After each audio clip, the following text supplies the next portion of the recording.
Hi, everyone, and welcome again to another one of my Gaudium et Spes 22 podcast YouTube videos. Once again, I apologize that I haven't had too many of these lately. Been one really busy summer and spring and fall of speaking engagements and various other things. I went to Minnesota for a Word on Fire conference that was just simply fantastic. I went on some more trips after that. But I'm back home now for many months. So and we're getting a major upgrade in our internet next week to super high fast internet. So I'm looking forward to doing more and more of these kinds of things. I would upgrade my camera and all that sort of thing too. I have a pretty good microphone, but I would upgrade my camera if I had $1,500. Those Yeah, things it's are not cheap. It's not no, cheap. It's not cheap. it is not cheap. I mean, so I'm going with the one here on my iMac for now. We'll just see what happens down the road. But anyway, I'm joined once again today by my good friend Kale Zelden, who I've never met in person, but someday I will. Kale teaches English at a prep school in Connecticut, Portsmouth Abbey No, Prep. Rhode Island. Sorry, Rhode Island. Oh, excuse me, Rhode Yeah, Island. the That's right, small little Portsmouth. one. The small little. Portsmouth. Yeah. I have so many friends in Connecticut. I just That's right. automatically assume everybody who I know who lives in New England is That's in right. That's Connecticut. right. Yeah, Portsmouth. It's in Rhode Island. My wife got her master's degree in theology from Providence Oh yeah, of course. Yeah, College right up the there road. in Rhode Island. So and I'm going to actually giving a paper there at some point next year, April or something or other. So I will. maybe I will be there then. I will be there for that. yes, maybe our paths will cross that day. But anyway, I was working on a new blog post that I promised to my readers, and it's simply loosely called at this point the demoralization of the church or in the church or the demoralized of the church. And it's a response to the fact that I've gotten just loads and loads of private Facebook messages, emails, text messages to people who have my number, saying, what are we supposed to do? In other words, these are very, very involved Catholics. Many of them are actually priests. I have a priest friend who has written to me and said, the priests of my diocese are having a meeting. I'm not going to say where, we're having a meeting, next week. This was like 2 months ago, next week. And what we're discussing is why the morale among the priests is so low right now. And I Right. think this is pretty common. So I decided I have to write about this. I have to write about this phenomenon that's going on right now in the church of the best and most devoted Catholics feeling very demoralized. So I Yeah. thought, what better person to actually then, before I finish writing this thing, to actually discuss the topic would be my friend Kale Zelden. So, Kale, I'm gonna. The last time you and I had a little interview, I think I spoke about 85% of the time, and you about 15% of the time. Hmm. So, and some people complained about that. Well, So, well. so Yeah. I'm going to give you hopefully more of an opportunity to speak. So, take it away, Kale. Do you think the church? Let's start with this very generic question: is there a generalized demoralization of the church going on? Let's limit it right now to say the United States. So go ahead. Yeah, I mean, from my perspective, I think it's beyond the shadow of a doubt that the demoralization has set in some very real ways, and I think you're seeing it bear out, with sort of seminary numbers and those kinds of things. But I don't even think you really have to think about this strictly in terms of the official class of churchmen, et cetera. I think that people are unsure as to what's going on, number one, but just ultimately, and maybe this is the real crisis of demoralization, is why should they even bother?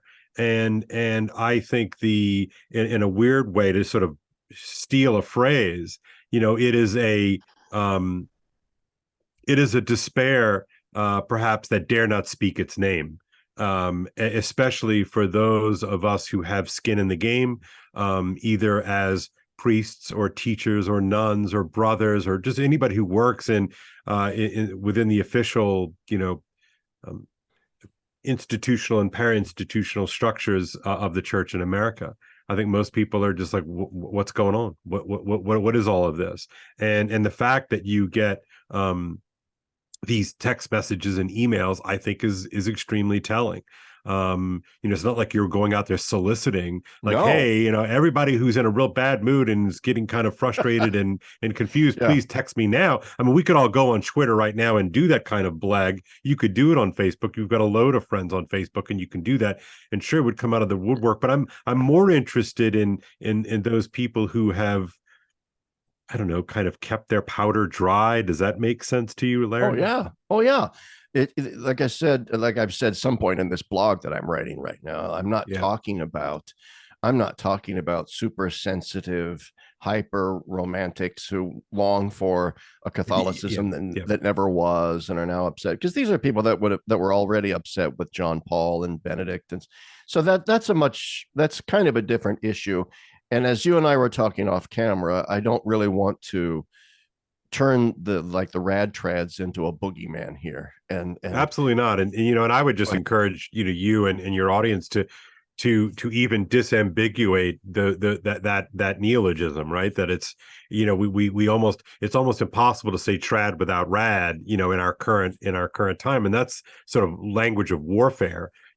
Someone who's traditional, and I know you can kind of, are you a capital T trad or whatnot? I think the yeah, larger thing for me is, that the trads are not the boogeyman here. I think that they can function if you have eyes to see and ears to hear. I think they function as a kind of canary in a coal mine. That their sensitivity to these kinds of things is useful in some kind of way, as a kind of almost like a signal on a dashboard, an indicator light, that maybe it has been going off for so long, so loudly that you kind of have tuned it out. But I think that there's a there, and you're starting to see it, when when you have people go after certain people and just sort of drop, oh, these are sort of the American schismatics, and you're talking about people who have devoted their entire lives to the promulgation of the gospel, and they're just being smeared and dismissed offhand as if they're the schismatics. I think that normal people, I'm not talking about theologians or even somebody like me, a fairly well-read layman, yeah, when you're eliciting these kinds of strange reactions, I think most normal people are like, what is even going on right now? yeah, yeah, I agree. And I think, and I'm guilty of this too. We all are, who write and speak about these ecclesial issues. You engage in these very convenient forms of linguistic shorthand, where you develop these taxonomies of various things. Hang on a second, I need to silence my phone. Verizon is informing me of Black Friday deals. Yes. Yes. I just want to brag right now. I'm going to signal my virtue. This marks, many, many years of not participating in Black Friday. So I'm a proud non-participant. So anyway, Yeah, go as ahead. am I. But anyway, yeah. So we can engage in these, and they have their place. These kind of taxonomies, where these typologies, where you say, Yeah. okay, here are the neocons, here are the radical cons, Sure. here are the Yep. paleocons, here are the trads, here are the rad Yep. trads, here's the progressives, here's the uber Yep. progressives, and at some point you just have to step back and say, maybe these terms don't have a whole lot of meaning anymore. I think at one time they were helpful, but Yeah. it's rapidly sort of reaching a point where there is such fluidity Mm-hmm. amongst Catholics in terms of what it is they think on this issue and that. Like, I know some pretty conservative Catholics who are just sort of, like you said, just good people, average Catholics, Novus Ordo, going to church, but they're not grabbing, but who suddenly are developing these, what they wouldn't know it, but are developing what maybe a year ago I would have called radical traditionalist points of view and stuff. And Yeah. and so these are fluid categories. And so I think we have to be very careful in talking about the demoralization of the church to not uh, break these categories down so much, and say, well, Yeah. we're more concerned with the demoralization amongst the real Catholics, not the rad trad cat. And so I think that's kind of silly. Yeah. So Larry, I have a question for you then on that score. When you messaged me this morning, hey, let's do this thing. I was thinking about just the word demoralization, and I Yeah. think that, the way that my ear hears it versus the way that my mind can kind of think through it. And, sort of the demoralization, sort of the unmoralizing. a person or a group of people. And it's interesting to me because admittedly, like when I hear the word normally, I just think, oh, someone who's kind of like depressed and fatigued. Like, the Yeah. opposing Yeah. team, scored, right before the end of the first half, demoralizing the team so that, kind of putting a nail in the coffin type thing. But it is interesting that we use that word when you break it down, it has a kind of a moral valence to it. So I wonder how you hear that, and especially in this piece that you're working on. I'm glad you brought that up because I think as we delve into this, it's important to define what we mean by demoralization. Mm-hmm. And I don't mean by it here, and I wouldn't even be writing about it or talking about it if I just thought that it represented a kind of mild discontent or Right, discomfort or right. some small little doubts or agitations or anxieties that people Mm-hmm. have. What is coming across to me and people that I've been speaking with is a deep existential crisis of faith. That's what I mean by demoralization. Yeah. You hinted at the beginning, Kale, when you said, "Why should I even bother?" What I Mm-hmm. get is, "Why should I even care about the church when the Pope himself doesn't seem to really believe in the church anymore? Yeah, When he's yeah. constantly berating those of us who do believe in the church." Now, whether or not that's true or not, that's not the point. The point is that's how millions of Catholics are now perceiving the situation.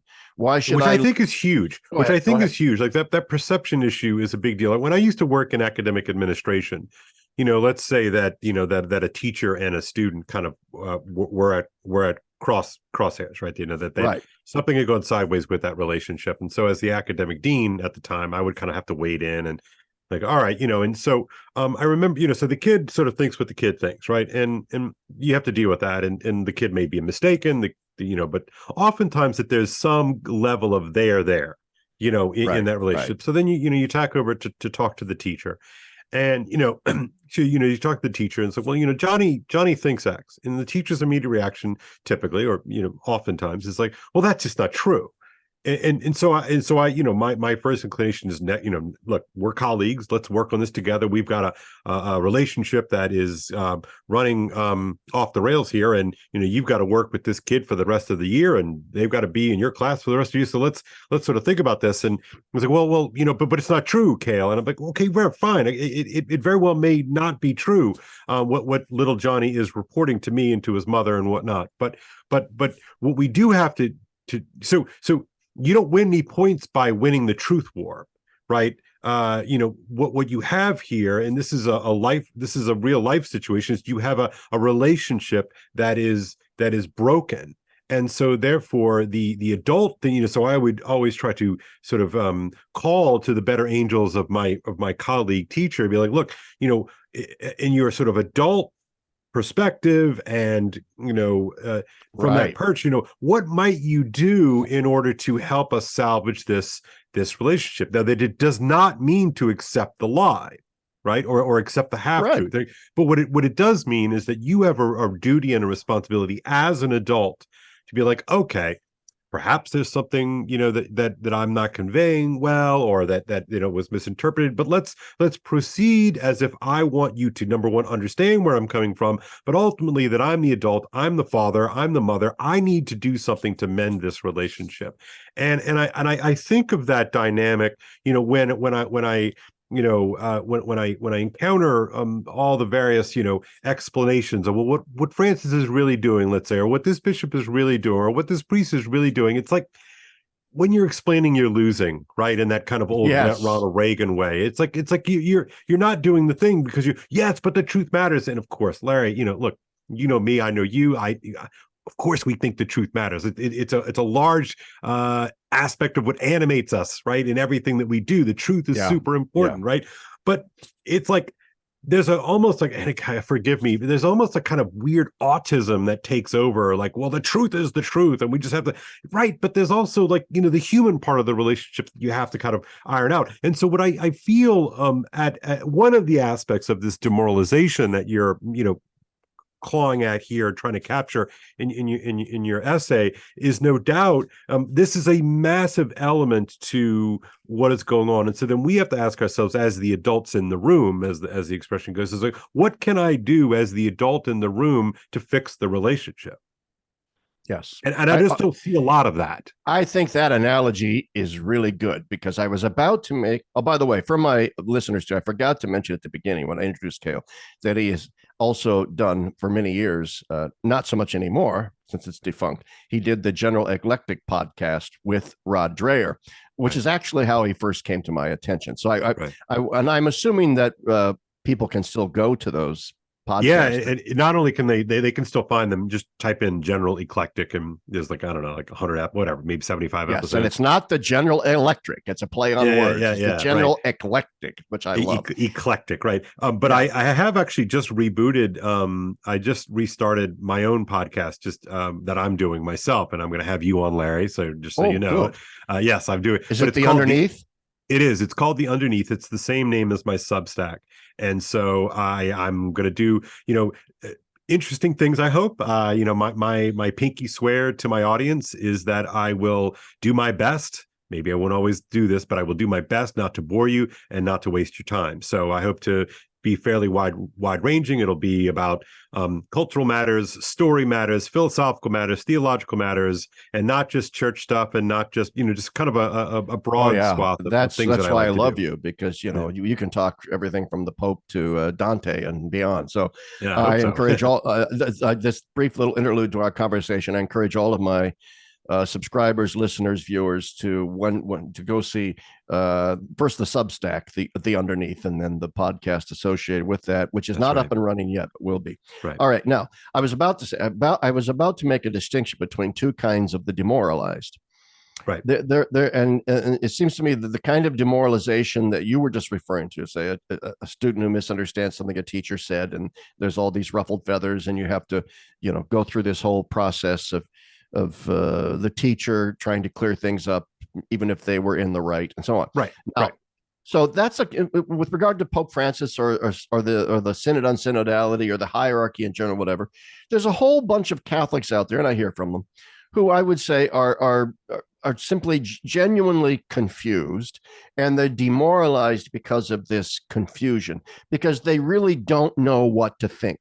They don't know what's going on. They're not theologically educated enough or ecclesially educated enough. They're just average Catholics to read between the lines and kind of figure out, connect the dots, as I like to say. Here's what's really going on. Here's what I should be concerned with. Here's what should not be. And the blog essay I'm writing is going to deal with some of that. Good. But there's a second kind of demoralized. And this would be the demoralization, I think, of the Catholic who is theologically educated. And I don't necessarily mean with degrees, theological degrees. I mean people who understand a little bit about Catholic theology. Well, like me, like I don't have a degree in theology, but I read very deeply and widely with these sort of matters. So yeah, please. Yeah. And then certainly there's a demoralization as well amongst people in my clan, in the theological guild, because in some sense, here's the second category of demoralized Catholics who do know what's going on. Yeah.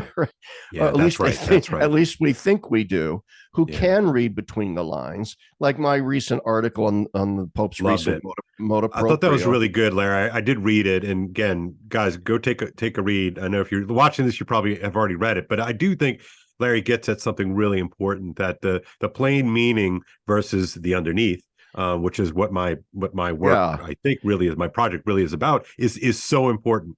And we can and I find that people kind of play games with this thing, Larry, right? Like, well, the words says this, and so you want to be like, well, yeah, good, the words are right, but then you're like, but what's under those words? What's between those words? Like, what's really going on? Because we have a nagging sense that's the case, right, Larry? Yeah, exactly. And if you go to my blog, I have two articles on the motu proprio. One is a shorter one in the National Catholic Register, which I think is decent enough. If you want the short version, read that. Yeah. But the longer and more complete version, which I think is the better version, is the one in Catholic World Report, which is also on my blog. Right.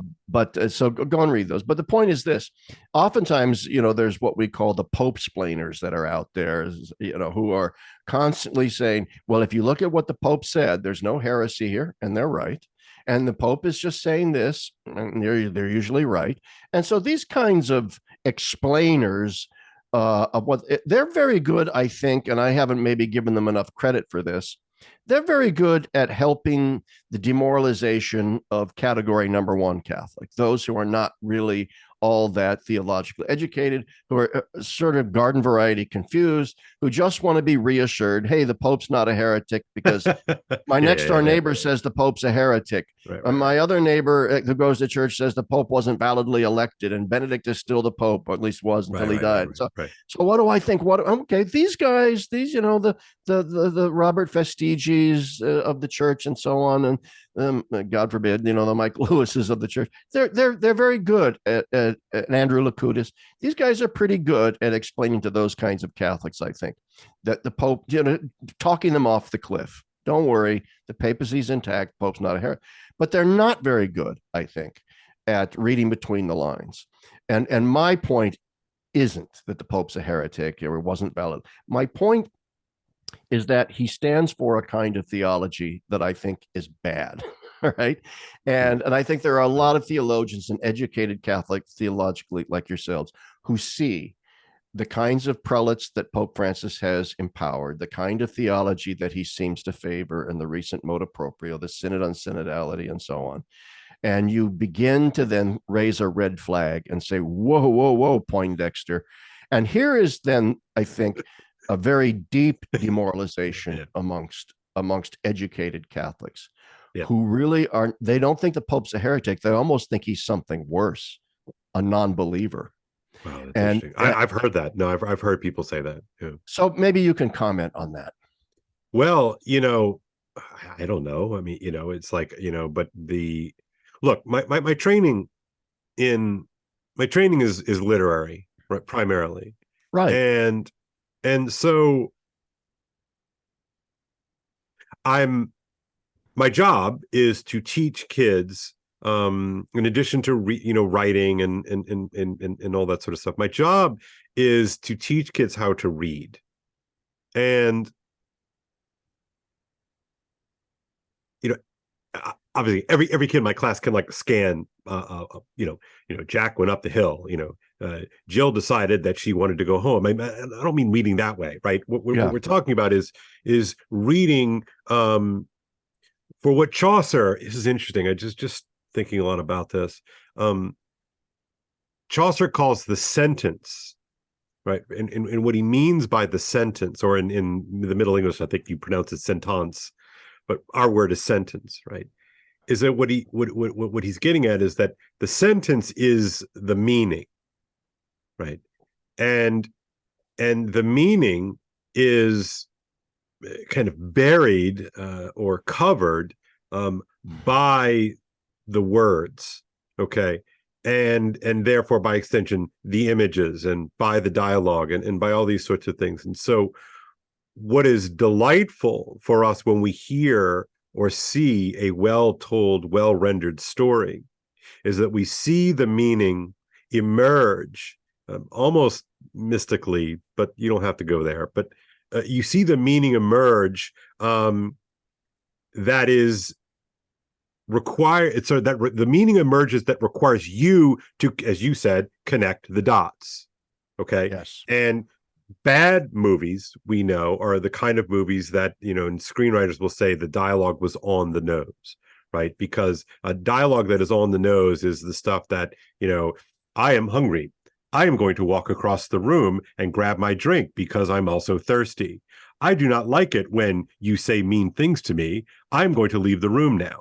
Period, right? That's sort of on the nose dialogue, right? And so a good screenwriter doesn't even depict that in words, right? We'll just direct the actors to do those things, to embody those inner realities. I mean, this is ultimately what we're getting at with sacramentality, right? If sacraments are an outward sign of an inner reality, stories, language is an outward sign of an inner reality. Right. Okay. So my job is to regularly teach kids, okay, we can all see the screen. Think of the book as a screen, right? So we're all looking at the screen. We're looking at the picture. We're looking at the word image. What do we see? What does it mean? Right. And so that is why the sort of the literalist school is a weird form of neo-modernism or something. I'm not even sure what it is exactly, which is why I get frustrated with all this explaining. The explaining is an indicator of a deep decadence, maybe a deep sclerosis. Yeah. Um, you know, uh, and so therefore the explaining that goes on is indicative of something that's real and something off kilter. And so when I take those methods, if you will, of say reading the Knight's Tale or reading Dante's Inferno or reading Moby Dick, I am simply taking those kind of skills that I've developed over a lifetime of reading and studying and teaching, and just watching and looking and listening and hearing, just seeing the scene. And I'm like, well, that's not passing a sniff test, so that looks awfully weird, right? And you start to realize that our entire world is framed by narratives. Like, we find ourselves in a narrative. Right. And so I get really frustrated with the explainers, because they're telling me not to believe my lying eyes. They're telling me not to believe my lying ears. And you know what? Yes. The heck with you on that. I have no time for that, because I can't shut this off. I can't shut it off, and I won't shut it off.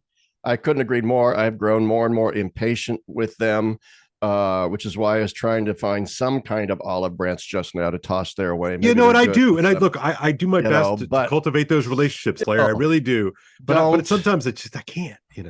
I can't either, because your lying eyes. I'm going to believe my own eyes, because the fact of the matter. Take for example go back to your analogy with the teachings. At some point, if the Pope has created all of this confusion in the church, then isn't his job as Pope to step out and say, "Oh, wait, no, I've been, who am I to judge on the gay stuff? Well, I've been misunderstood. Here's what I really meant."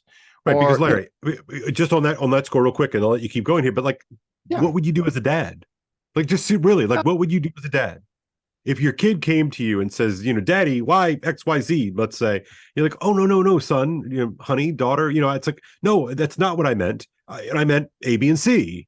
Right. Yeah. And hopefully the child will be like, oh, okay. But I feel like that's my adult responsibility, my parental responsibility to my child. And certainly I feel the same way with my students, but let's just stick with the child for my personal, that's like my job. Like in charity and in love. Yeah. It's my job.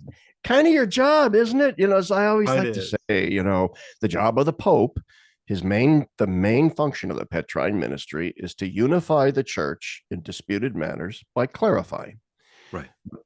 Currently, the confusion and the demoralization is being caused by the fact that we have a Pope that muddies the waters, causes confusion, but then, as you correctly point out, does not act as a responsible parent by stepping in and saying, wait, here's actually what I really meant, and I'm being misunderstood, and so on. Like you said, we live in these narratives, and I've unfortunately created a false one here, so I'm here to set that straight. No, there's never any of that. And likewise, for example, and this is why the Pope splainers, as I like to call them, they after a while, this grows old. They were out in force after the Pope said, we can, if a gay couple presents themselves to a priest, as long as a distinction is made between this blessing and you're not blessing the union and it's not a marriage, then you can go ahead and offer them a blessing. After all, we bless cars and trucks and anything in between. Why not bless a human being who steps forward and asks for a blessing? Okay, that all sounds great. And the Pope splainers are right. The Pope has not uttered a heresy here. And yet everybody and their blind pet hamster knows how that's going to be implemented, how the narrative is going to be spun, what it really says. And immediately after the Pope said that, all over the world, the media says Pope okays blessing gay marriages or gay unions. Okay. Right. And there were already priests, one in Malta, who published in his parish bulletin, a priest in Malta, we're going to have a blessing. Yeah, a blessing of couples, both straight and gay. Everybody come. We're going to bless these. The Pope says we can now. Okay, right. That's the kind of thing that the Pope splainers refuse to look at. That is causing, and to get back on topic, that is causing the demoralization of people who can actually look at these things, and we're not confused by it. We can actually see that there's something not good going on here. That there is a privileging of a kind of theological method and theological discourse that we've seen before. It's kind of rooted in a runaway Runnerian concept of that everything is always already in grace, that radically blurs the distinctions between the church and the non-church, between believers and unbelievers. And do you not see this constantly in Pope Francis, this constant blurring of the lines between belief and non-belief, church and outside of the church? And there's a certain truth to that. Don't get me wrong, I'm not a strict observer of extra ecclesiam nulla salus. I don't believe most non-Catholics are going to. I'm on record, of being a bona fide Vatican II guy, ecumenism, all that stuff. Oh, all the right? Nasty stuff. Yeah, go ahead. It's got to be first grounded in revelation, in Christ, and the centrality of Christ, and a Christocentric theology, and move out from there. But okay, the Pope seems rather wedded, on the other hand, to a kind of humanitarianism. I'm just going to say it for what it is. I think that's right. I think that's right, Larry.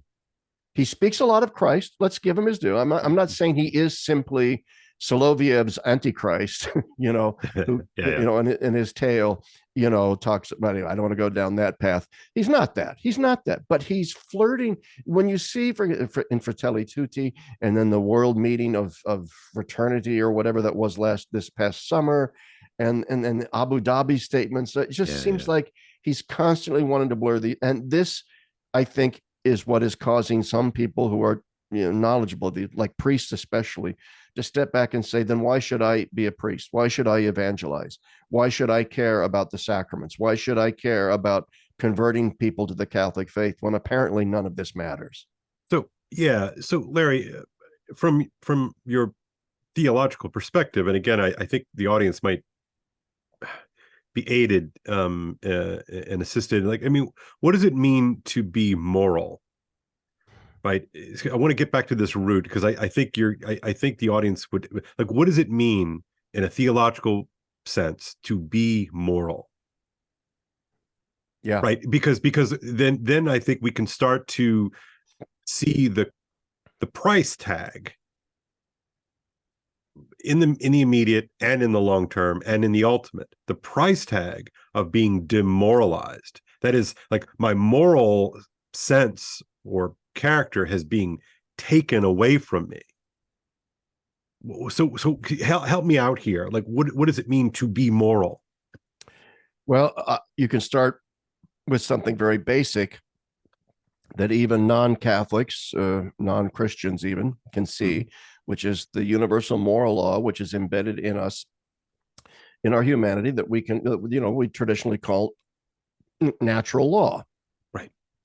And that can lead to sort of broad agreements on some areas of morality. And the problem, though, is that for the Christian, or just even for the average person who's not a Christian, there's going to be a tendency, if all you have is natural law moral thinking, there's going to be a tendency to want to almost deify all of our desires. That's right. Good. And we live in this, right? We my kids will preach that gospel right back to me. I mean, my students, if I don't check it, they will preach exactly that gospel right back to me. Right. Yes. I want it.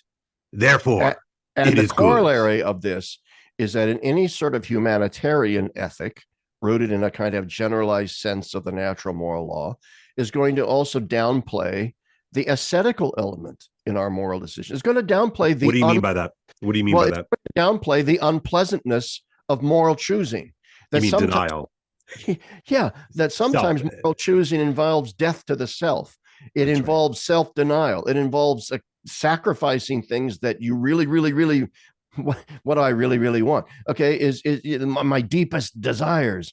Well, what the moral life is all about is distinguishing amongst desires and placing them. So that's so good. Okay, so this is so good. I frame this because I really believe that this is like a kind of basic thing that people need to understand. Like, desire is real, right? We are desiring beings, right? Yet, as Lewis points out, I think very simply and brilliantly in Mere Christianity, that response or that desire is indicative of something, right? And instincts are not enough. Right. Instincts can conflict with one another. Instincts can override one another, and our worst instincts can squelch my better instincts, and all those kinds of things. And so the fact that we desire is not the revelation. the revelation is what should I sacrifice and not sacrifice, and to what end?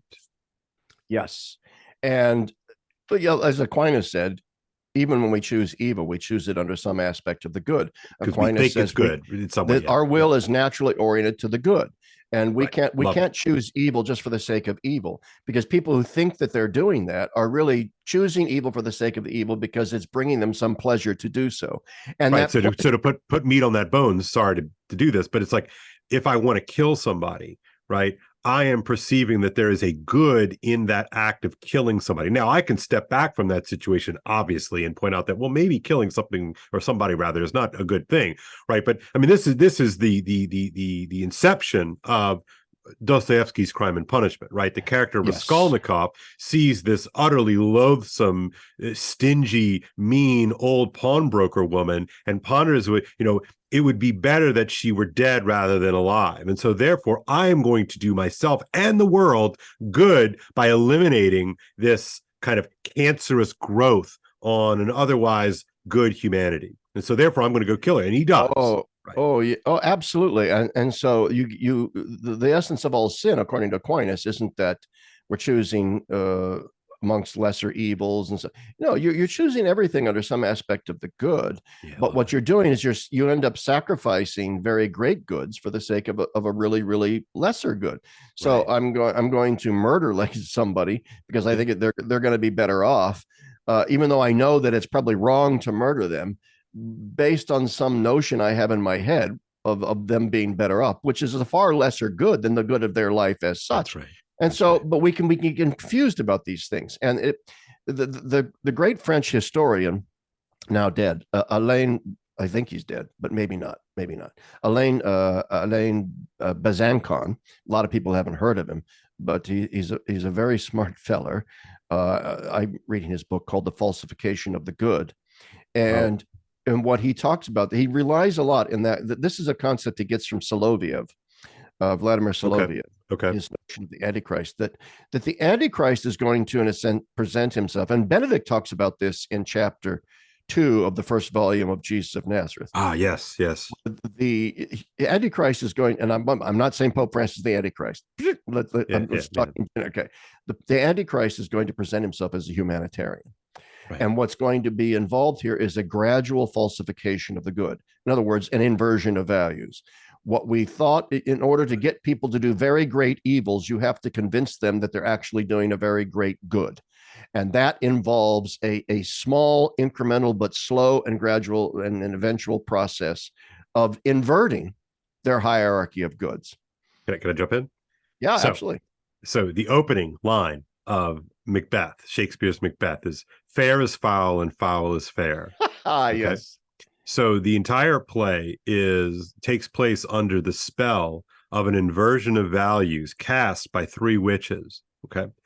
And so what Macbeth, the main character, has done as he has carried out that inversion of value so that killing the king is not only necessary but good, because in so doing he will achieve his kingship. Right, Macbeth will achieve his kingship of Scotland, and so therefore the play is really about the playing, sort of the playing out. Sorry, but the working out of that the implications of a human being establishing fair, good, into the establishing the foul, the bad, as good, fair, right? So therefore, the bloody action of Yes. that play is a kind of imaginative what if we take this idea and flip it on its head, what will happen, right? So we watch what happens, and what happens, of course, is Scotland generates into this completely god-awful bloody mess, ending ultimately with the reassertion of the true and the good through the elimination of this value inverter, otherwise known as King Macbeth and his wife. I think I love the fact, that in the end, there's a kind of restoration Yeah, of a yeah, proper concept of the true and the good. that's Because right. And what I'm you know talking, what rests in the middle of that play? God, I just thought about this. What rests in the middle of that play is this notion of equivocation, right? So that it is the man who dare lie like the truth. Okay, so maybe Larry, what we are living through is this sort of strange, novel interruption of the equivocal as the primary mode of being. And my goodness, what happens if we're getting equivocation from the very heart of the church, right? This is where I stay up at night. I mean, I genuinely stay up at night. And of course, it's just last little thing here. Who are the great equivocators in the Elizabethan drama? The Jesuits. So now I'm going to put the history stuff on a side burner for right now, but I think it's so fascinating that Macbeth learns, in order to establish fairest foul and foul is fairest, he has to lie like the truth. Man, that's so juicy good. right there. Hey, by the way, isn't the Grand Inquisitor in Dostoevsky's tale also a Jesuit? I don't know. I don't know. That's it. I think he is actually. Because Dostoevsky, as a Russian Orthodox, were not a fan of the Jesuits. That's right. They're oftentimes it was certainly the Catholics, but like especially the Jesuits, and that weird 19th century idiom. Yeah, I actually like the Jesuits, so I want to toss that out there, and that's not just a butt covering statement after trashing the Jesuits, but Larry, you're going to get no such thing out of me. I'm sorry, not sorry. Yeah, sorry. I'm Jesuit educated, and a lot of them are trouble. A lot of them are trouble. A lot of them are not. But anyway, I'm going to come back to that ultimately, I'm not here preaching doom and gloom. What I'm trying to get at is the essence of the demoralization that's kind of taking place here. And I think you've really put your finger on something important here about the equivocation that is going on.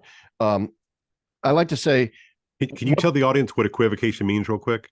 Equivocation means where the same word can mean two different things. Right. Okay. Deliberately, you're deliberately using a word ambiguously, a word that can be understood in contradictory ways. All right. And one time you might use it this way, another time you might use this the other way, and you never really clarify which is which. And this is deliberate. It's a deliberate form of obfuscation. To equivocate, so that you don't have to say yes, yes, or no, no. And let your yes mean yes and you no mean no is of course the spell against equivocation. So here's the deal. I think that I like to say that what we're really up against here, and the Pope splainers don't talk about this, and others don't, more right wing, they don't. The thing is, what we're really dealing with here is a conflicting set of analyses about how to properly read the signs of the times. I mean, Vatican II asked us to read the signs of the times. That phrase, to read the signs of the times. Why do we have to read the sign of the time, right? And what they mean by that phrase, right, it's not like the exit sign over there, right, on the way out of the building. That's not the sign we're talking about, right? Right. But even that points to something else. Like the exit sign is not literally the exit. It's pointing to something, right? And to read the signs of the times is like, what do the signs, these signifiers, these things that we can see and hear and taste and touch, what do they ultimately mean? And we're kind of pretending like, no, we don't really have to do that. We don't have to really read. Exactly. We just have to obey. And so, when Vatican II says read the signs of the times, it was assuming we're not going to be reading, this way to the toilet signs, or that way is the exit signs. Sorry. that kind of thing. Yeah. I mean, so I agree with you completely. Oftentimes people mistake it in that direction. Oh, we're just supposed to look out at the culture. And this is one, in other words, so these two different approaches to reading the signs of the times. Huge. Yeah, go ahead. There's the approach that says, well, there's the exit sign up there, and that's so we got to, let's just follow. So they look at the culture and they just read it very superficially. Well, these are the various opinions that people have today. This is how this is the direction in which our culture has moved on gay issues or abortion or women's rights in the church. And so those are the signs. Those are that. And then we're just signs. Okay, let's just accommodate ourselves. Right, and that is why people like me lose my mind when you keep getting beaten over the head with a word, like listening, right? And of course, and if I have to come out and say if I make fun, let's say, like I do, of the listening church, right? They're like, oh, Kale, so you don't think it's a good idea for the people of, who run the church to listen? And it's like, seriously, No, you keep doing this stupid game in which I raise objections to not the word listening, but what the word listening means, right? And the way that it means, sorry, and this is Kale speaking, Larry, you can be your own man, but the way listening means, and the way it's being spun with the synodalists, right, is listening means watch what the world does so that you can just simply do what the world does. That's what listening means to them. And I find that utterly offensive, because I do too. otherwise, what is the gospel? Like, seriously, like, what is the good news?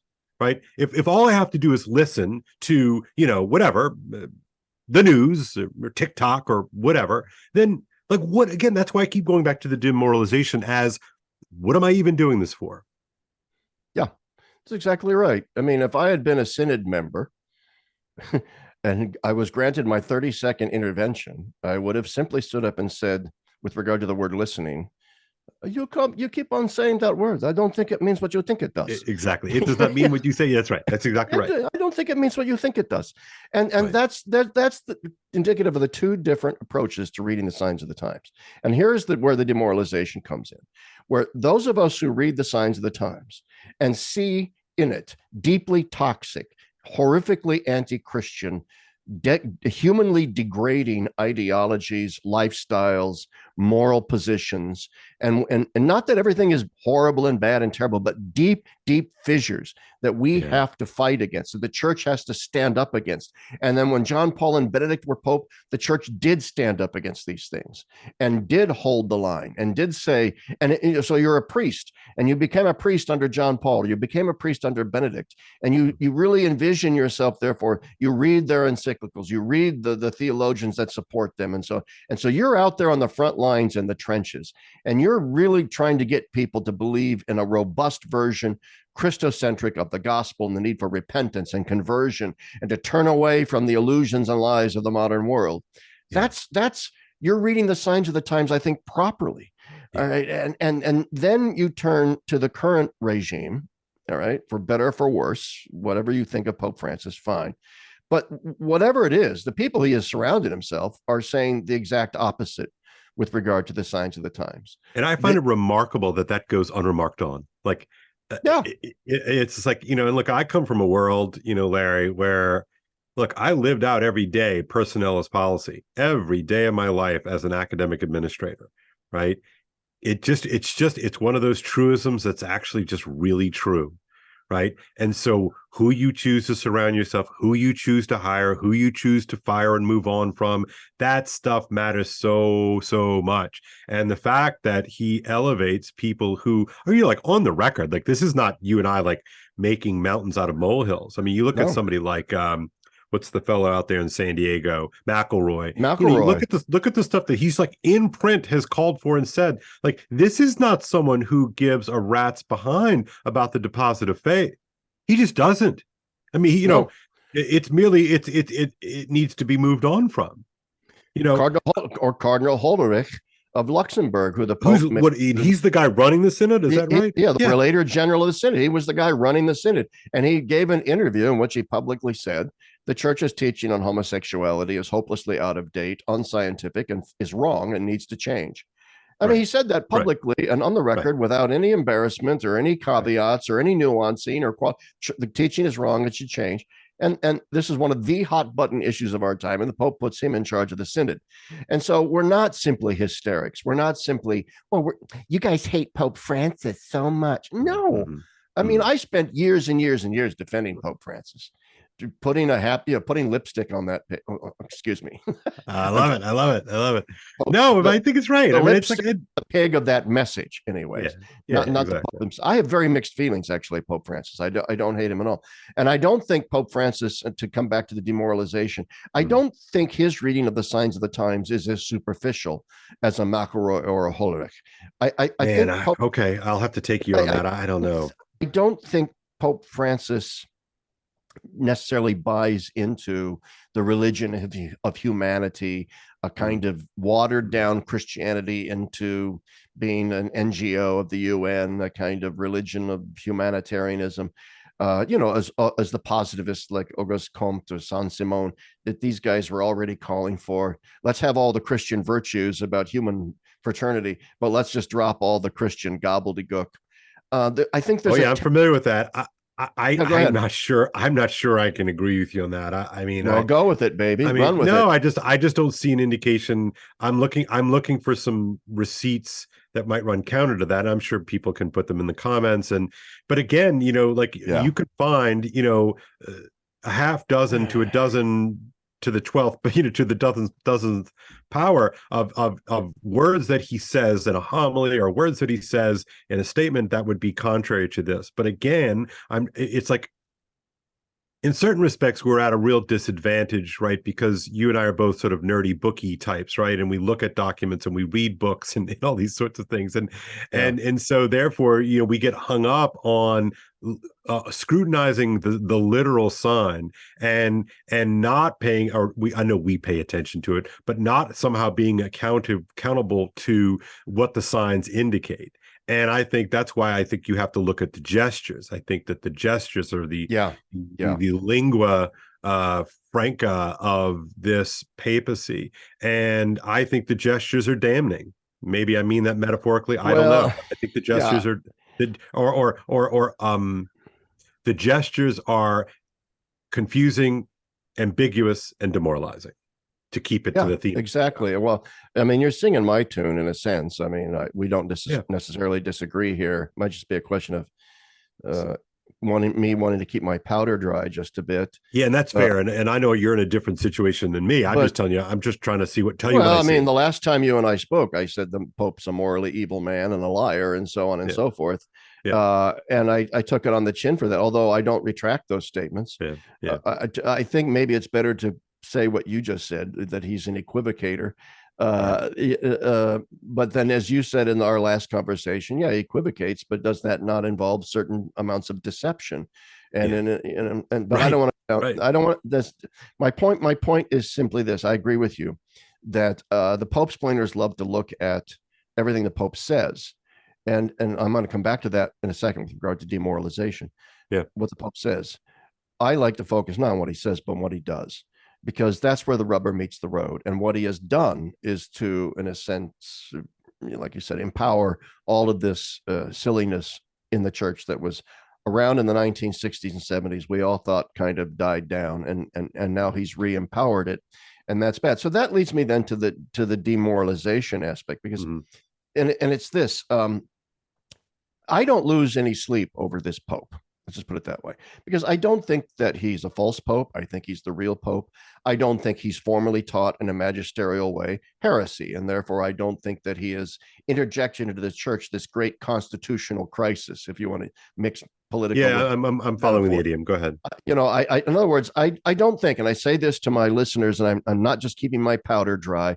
I don't think that he has compromised the papacy on that level. A friend of mine in Rome, when I was there covering the synod, wise priest, I don't know if he wants me to mention his name, so I won't, but he's a very well-known priest, who said, we have to be careful in our criticism of the Pope, simply because, number one, we don't want to push certain people right off the cliff who are demoralized, who are already convinced that the Pope is a heretic, and therefore I can't believe in the church anymore. If the Pope's a heretic, then all of the church's claims for herself are false and have been false, and I can no longer believe in I need to go Eastern Orthodox or non-belief or whatever. Well, there's loads of energy going that way, Larry. I mean, And tons a of lot of energy people I know. going that way. And so this priest says we have to be, let's try and talk these people off the cliff just a bit, right? Because the Pope really hasn't taught formally magisterial heresy. But then he said we have to be careful, because we want a papacy still standing once this guy is gone. So we can come in scorched earth and say he's an anti-pope, he's an antichrist, he's a heretic, he's demonically influenced, he's falsely elected, he's a usurper, everything Archbishop Vigano says about him, and so on. Yeah. But you're going to end up so demolishing people's faith in the papacy as an ongoing Petrine ministry in the church that it doesn't matter who the next pope is. It could be the resurrection of Pius X, and it's not going to matter, because people are going to say, yeah, but we remember the guy before you, and he undermined your authority, so we don't have to listen to you. So we have to be very careful about this. All that being said, I think that horse is out of the barn, Larry. Yeah. Okay. So, I mean, well, just okay. again, Talk about. Okay. Go ahead. Go ahead. anecdotally, Go ahead. I think that is precisely the kind of um, deconstructing of the papacy that is going on. And again, you can argue that that it isn't technically correct. Okay, and I get I get that, and somebody needs to mind that shop, and you and your fraternity have to mind that shop, right? But I remember this is years ago. I was literally in high school, and I was talking with a friend of mine who had decided that he was no longer Catholic, and which was a little bit difficult because his dad was a deacon and all of that. And anyway, but he said, "Look, Kale, and again, you have to remember this is like I was 16, he was 16, so this is pretty low res, but this conversation has stuck with me." And he says, "Kale, and he was no trad. I mean, he was like a kind of neo new atheist type, right? I mean, like he was, he was not a trad at all, not conservative at all. But he said, Kale, like honestly, I just don't know how I can take the church seriously, because it just decided, like, I don't know, a few clicks back that, the liturgy could be in English, and that now you can eat meat on Fridays. And anyway, that was sort of his argument. Now, again, 16 years old, take it for what it is. Now, he was a very smart guy. He was no dummy. But what he was doing was he was reading the phenomena. He wasn't reading Right. encyclicals. He wasn't Right. reading the finer points of theology, which are certainly important. And I recommend that even for the layman. But it is stuck with me because for him, the symbols mattered, the signs mattered, not the documents, not the sort of the theology per se. And I could sit him down now, as a 50-year-old man, and render some explanations as to why he was mistaken in that. But I totally get what he's saying. And how many people are like that, do you think? I mean, I think A many lot. people are like that. Tons. And it kind of gets, I'm glad we're having this conversation. It's coming towards the Yeah. end of our conversation, but I wanted to establish all of these other things first that we've been talking about Yeah. before because this is the elephant in the room, in the living room, Okay. right? This is the issue. And I keep hearing it all the time. How can I continue to believe in the church Right. when this Pope, regardless of all of your explanations, I get, okay, I get, he's not a formal heretic. He hasn't taught it magisterially. But is he not the cherry on the ice cream of a church that has gone off the rails now for 60 years?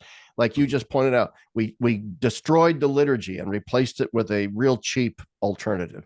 And I'm not saying that's right. I'm saying that's how they view it. We're talking about perceptions, and that's the thing that this is always my frustrations. Like, remember, what did I start this conversation off with? I've got a teacher and I've got a student, and they're crossways now in this relationship. That's right. Uh-oh. You froze up on me. We're not.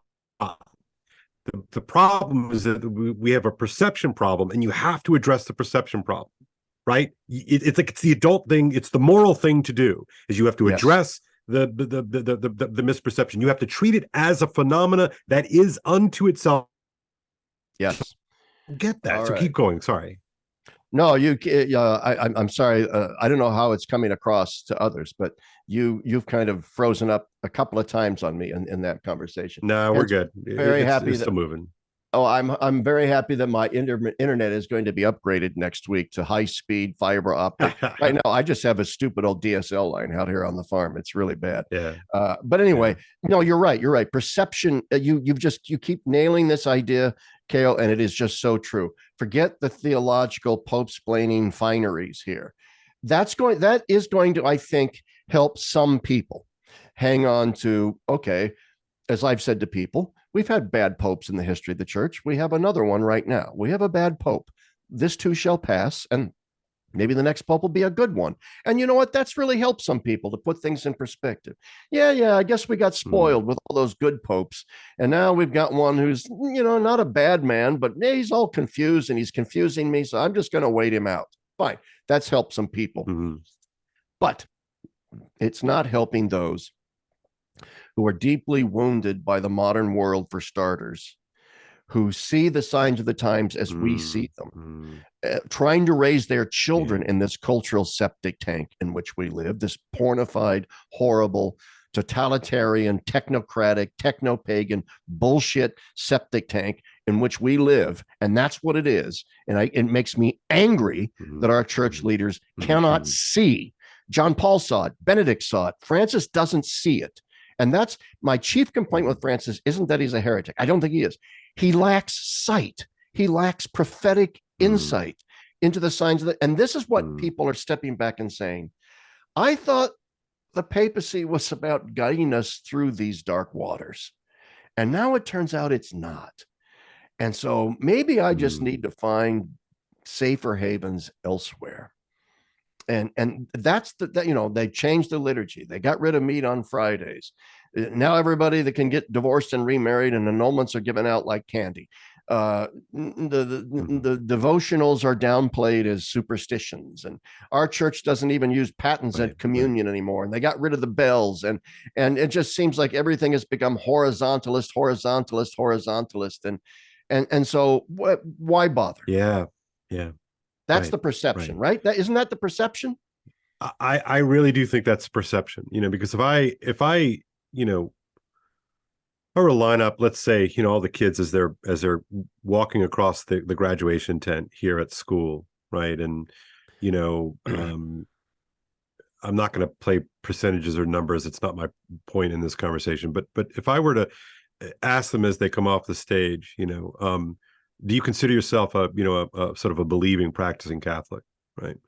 And I would have an assortment. I'd have a number of kids who would say no, and I'd have a number of kids who would say yes, right? And I could then take the kids who said no, I don't believe, and I'm not a practicing Catholic. I can ask them why, and I'm pretty sure they'd all just sort of say like, it just seems completely irrelevant, right? None of them and I do believe that in some sense this is the generational issue, with Pope Francis and his type. And I know it's more than just generational, but his type, is that they believe that most people don't feel like they're welcome in church. And the truth of the matter is that most people just think the church is dumb and stupid and kind of like what like irrelevant. The basic, I mean, they understand, right? The basic message, even what they're calling our bluff. They're saying, you guys might not believe this anymore, but believe it or not, this is what the church is about. And what the church is about redemption from sin, resurrection from the dead, transformation, looking towards the horizon of God and so on and so forth. That's how this whole thing started. I don't believe that stuff anymore. I don't believe in sin. I think there's such thing as moral evil, but it's not something that somebody has to die for. Otherwise, on my behalf or something. I don't believe in sacraments. So I like to be like my wife. My wife spins. We have sheep. She shears the sheep. She spins their wool. She goes to all these fiber festivals. She belongs to this fiber guild, and I know that I'm welcome there. I know I'm constantly welcome at her fiber guild, but I've never been one. And the reason is I don't give a damn. All that stuff bores the heck out of me. All right. And I'm welcome, but I really don't care. And that's what you're articulating here, I think, Kale, is that the church has to double down on her message more strongly instead of apologizing for it constantly, which is what we're getting now. Right. And if I could just one more time sort of take your frame here and maybe push us forward. If the concern, why you texted me this morning, was about the demoralization effect, which maybe is the ultimate Francis effect. Then the question remains: is we need to place our focus and our attention on the remoralization of the faithful. Good. And the remoralization of the faithful seems to me is to give people hope, is to give people a sense of strength, to give people a sense that the faith is relevant, powerfully relevant in order to make a life and construct a world that is good enough, not just for you, but for your kids and your kids' kids, right? And I think that kind of time horizon you talk oftentimes about the sort of the horizontal nature of the kind of modernist church, and I think that that's right. And so the antidote to the horizontalization of the church is to insert or allow or open up to the incursions of the vertical, incursions of the divine into this space, right? So it becomes a kind of time and space horizon that has to go beyond what do we got here, Larry? 85, 90 years of life for most of us because we are fortunate to live in the first world. Then what? Right. And so, to me, the ultimate image or an image of this is like, I look at something like, I don't know, Chartres Cathedral, right, or Rome Yeah. Cathedral, or St. Peter's, or Notre Dame, right? And those, and people in your audience know these stories, right? That these buildings, these sacred spaces were built on a time horizon that none of us in the modern world can understand. Like, what do you mean you're starting to build a building that won't be done until your kids are adults? Like, what? I mean, can you imagine any of us embarking on a kind of building project? It's like, well, I'm not going to be able to, sleep in this building, and my kids are not going to be able to sleep in this building, and my kids are not going to be able to sleep in this building, but my kids will. Like, what? Like, that kind Yeah. of time Yeah. horizon. In other words, it points to a kind of it points to a kind of time horizon that is exactly what we need in this sort of endless scroll, this endless horizontal scroll through life, right? And to me, I see a church that is only intent really on building, at best, kind of makeshift warehouses to house us. And Yeah. for what? Right? And for what? Like a FEMA camp. A The FEMA Pope camp, says right? we With the want the blue church to be, tarps. yeah. That's right. The Pope says we want the church to be a field hospital, and yet it looks more like a FEMA camp right now Yeah. with a Yeah. bunch of blue tarps, temporary housing, because we don't really want anybody to eventually have some kind of a binding address, spiritually That's right. speaking, That's right. that cuts and digs deeply. But And I'm glad. so we think Go about the ahead. good news. Just last thing. So we think about like what the good news, right? The good news of the gospel is that there's more to this rotting flesh, right, than meets the eye. That we are destined, not to be food for worms, right? But we are destined for eternal glory with God, in the greatest sanctus, that is even beyond our imagination. And that moralization starts here, right? That I am practicing, or I am preparing myself for real glory, not Yeah. something silly or simple, but real glory. And I think that remoralization process is absolutely essential, and that's why the demoralization is that in the end nothing really matters. Oh man, I think that's fantastic analysis, and I'm really glad that I like this word remoralization, Mm-hmm. and I'm glad we're kind of ending with Yeah. this, because I wanted to eventually. I didn't want to leave my viewers or listeners with just, well, Chapp thinks we're all demoralized, but so what? But the fact is I think, and I want to emphasize this. I said this in a podcast I did with Robert Mixa and Andrew Prediprin. I'm actually very hopeful, Mm-hmm. and actually I think that what we're being presented with right now is an unbelievable opportunity. We're Mm-hmm. facing a glorious opportunity to refashion our packaging, if you will, of the Christian faith. Not that Mm-hmm. it's, I don't mean it that superficially, but to Yeah, yeah. refashion it.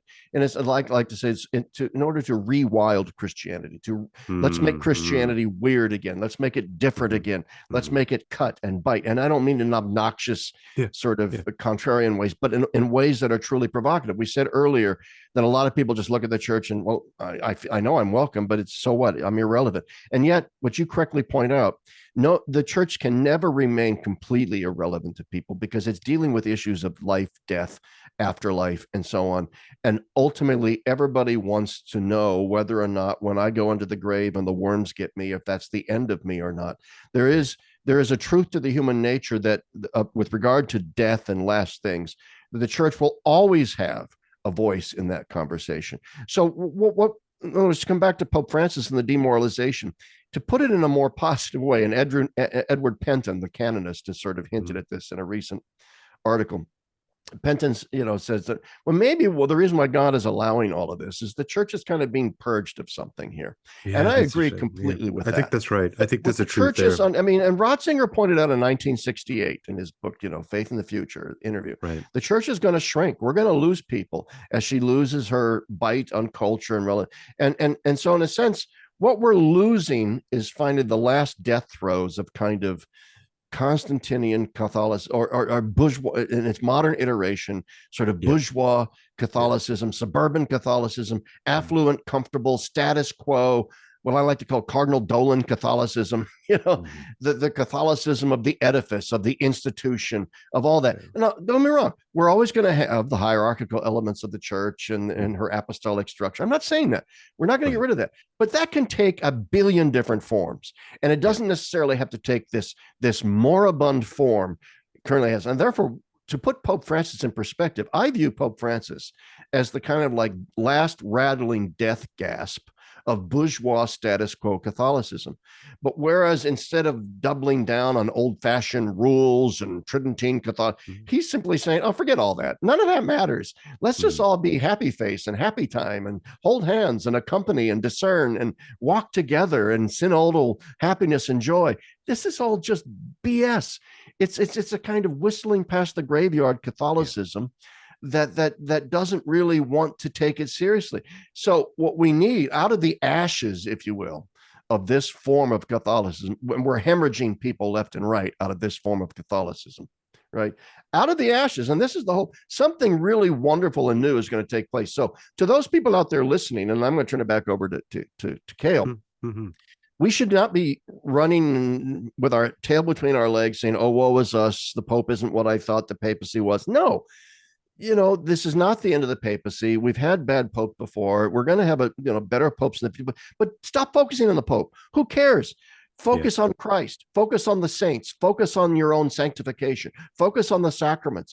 Focus on service to your brothers and sisters out there and so forth. Rewild Christianity. Do your thing. Get out there. Do it. And just treat the Pope as that dude in Rome that has a few nice things to say once in a while, but I don't really have to do much with. Okay. Mhm. That he's not the center of my faith. That would be my advice to people. Stop making the Pope the center of our faith, and we won't be knocked off of our faith when the Pope suddenly says some howler of nonsense. Yeah, and maybe there's a sort of a strange reverse symmetry, that Francis is the first of his name in terms of the papacy, but he's certainly not the first of his name. And I keep going back to the radical wildness and strangeness of the first Francis. Yeah, And that the cross of San Damiano, it sort of looks out at the crazy, you yeah, know, Saint Francis of Assisi before he's called Saint Francis, and just simply says, "Rebuild my church." yeah, And I love, and part of me, I love how literal Francis takes that.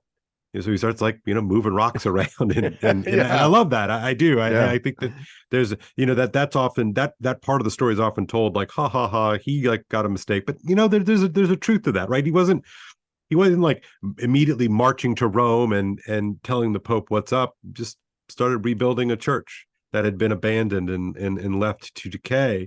And that's what I think we probably should do. yeah, yeah. Is that part of the remoralization process, is the attending to moral edifices or something like that, that these things are good and necessary, and they're ultimately relevant, not relevant merely because they work. I mean, they're relevant because they're true, but they also happen to work. And demoralized people create demoralized worlds. And so what is the antidote? Well, moralizing people. And I don't mean like That's moral right. scolds, right? That's not what we're talking about here. We're talking about people who have a sense of mission, a sense of purpose, and a sense of strength, and ultimately a sense of courage, right? And so that has to be, if any of this is true, right? Yeah. What has to happen next is courage, to go on. And I'm not a prophet, but I believe that all of us should be on our knees every day praying for courage in this moment. Yeah.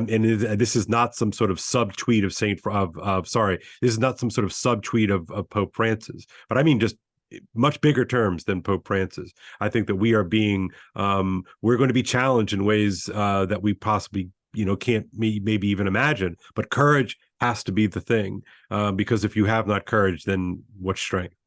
What's truth? Oh, What's hope? I think that is so key. Courage has to be there. I mean, because it's Yeah, not just Pope Francis. I mean, yeah. those of us of a certain age realize that the church has been riddled with Oh, with yeah. with this kind of compromising with the world for the past 60 years now, or if not longer. If not longer. Yeah, And so it's been demoralizing actually for a very, very long time, even under the papacies of John Paul and Benedict. Like those of us involved in the theological guild, even though there was John Paul and Benedict, we would go to theology conferences and they were completely dominated by progressive anti, liberal, yeah, anti anti. JP2, anti Oh B16. yeah, I mean, Yeah, God, it was just everywhere, and it was utterly demoralizing. But you simply had to steel yourself to it and right, say, okay, the church is not reduced to the papacy, and there are right. other things in here still worth fighting for, and so on. And I get these guys hate the popes, but deep down, here's why they hate the popes, because their Mm, theology is screwed up, and so I'm just going to help them over. And so I would right. say to the listeners, viewers, if your faith has been utterly destroyed by this pope and you've decided I can no longer believe in the church because this pope's a heretic and I can't stand it and I'm walking away, I really have not much that I can say to such people. If you've made that choice and you've made that decision, more power to you. God bless you. I'll pray for you. But I have no arguments or no practical suggestions for you Right.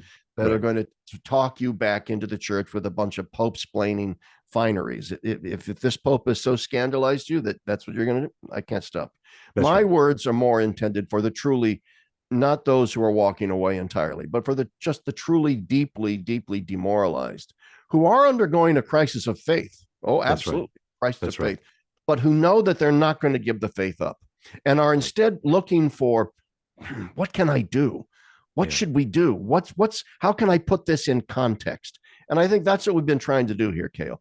Help Yeah. people put this into context. And then I love your message of remoralization. Anyway, go ahead. No, that's great. I'm just look.